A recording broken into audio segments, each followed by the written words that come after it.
एक जंगल में बाबू नाम का एक शेर रहता था। वह जंगल का राजा था। उसके पास जादुई शक्तियाँ थीं।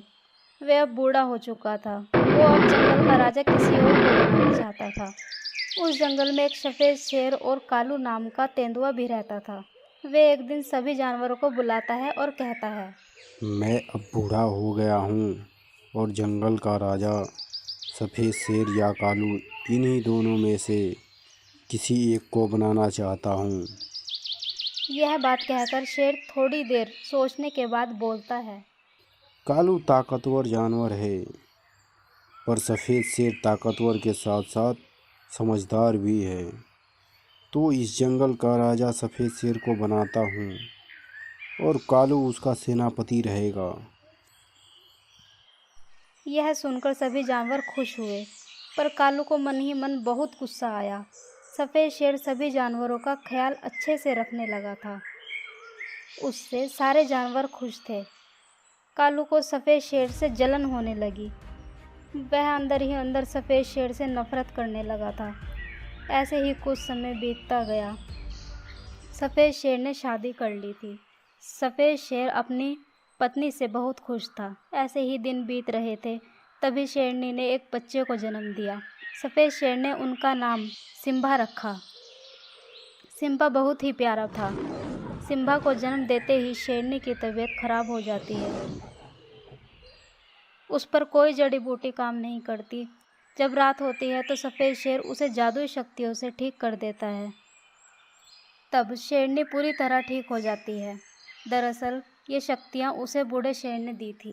जब सफ़ेद शेर को जंगल का राजा बनाया था, तब उसने ये शक्तियाँ इसलिए दी थी, कोई भी मुसीबत में हो तो इसका इस्तेमाल करके सब ठीक कर दे, और इसके बारे में किसी को भी बताने से मना किया था। लेकिन जब वह इन शक्तियों का प्रयोग अपनी पत्नी पर कर रहा था, तो कालू ये सब देख लेता है और उसे पता चल जाता है। फिर वो गुस्से से आग बबूला हो जाता है। ये बूढ़ा शेर और सफ़ेद शेर दोनों ने मिलकर मुझे बेवकूफ़ बनाया है।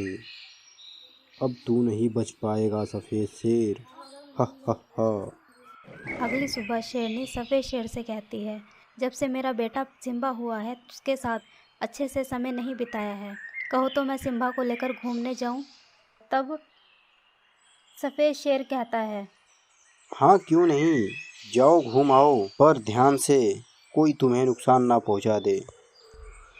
यह कहकर सफ़ेद शेर अपनी जादुई शक्तियाँ अपने बेटे सिम्बा को दे देता है और वे दोनों जंगल घूमने निकल जाते हैं।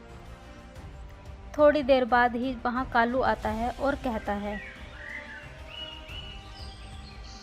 सालों से मैं इस आग में जल रहा हूँ कि मुझे छोड़कर तुझे इस जंगल का राजा बनाया गया और जादुई शक्तियाँ भी तुम्हें ही दे दी गई।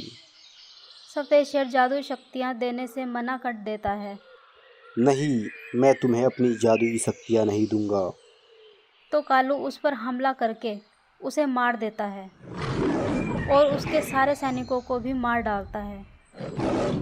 कुछ देर बाद शेरनी भी गुफा के पास आती है। बाहर सैनिकों को मरा देख दंग रह गई। शेरनी गुफा की ओर जाती है। तभी गुफा में छिपा हुआ कालू बाहर आता है और कहता है, चलो वो जादुई शक्तियाँ मुझे दे दो। कहाँ है तुम्हारा बेटा? आज मैं उसे जिंदा नहीं छोड़ूंगा, उसे भी मार दूंगा। हा हा हा। दुष्ट, तूने मेरे पति को मार डाला। मैं तुझे नहीं बताऊंगी कि मेरा बेटा कहाँ है। शेरनी कालू को कुछ नहीं बताती। कालू गुस्से में आकर शेरनी को ही मार देता है। यह सब दूर खड़ा सिम्बा झाड़ियों के पीछे से देख रहा होता है। सिम्बा वहाँ से भागकर कहीं दूर चला जाता है और गुस्से में मन ही मन में कहता है, मैं अपने माँ बाप के हत्यारे को जिंदा नहीं छोड़ूंगा। इधर कालू सफ़ेद शेरनी को मारकर जंगल का राजा बन जाता है और सभी जानवरों पर अत्याचार करने लगता है। ऐसे ही कुछ साल बीत जाते हैं। इधर सिम्बा ने अपनी एक ताकतवर सेना को तैयार किया और कालू की तबाही के लिए निकल पड़ा। वो कालू के पास पहुंचता है और देखता है कि कालू भी अपने सेना के साथ खड़ा रहता है। दोनों की सेना आमने सामने आती है और एक दूसरे पर वार करने लगते हैं। कालू की सेना ज़्यादा थी, इसलिए सिम्बा की सेना हार रही थी। तभी सिम्बा ने अपने जादू का इस्तेमाल करके अपने कई सारे अनोखे रूप निकाल लिए। फिर कालू और उसकी सेना को ख़त्म कर देता है। जंगल के सारे जानवर खुश हुए और फिर सिम्बा को जंगल का राजा बनाते हैं और सभी जानवर खुशी खुशी रहने लगते हैं।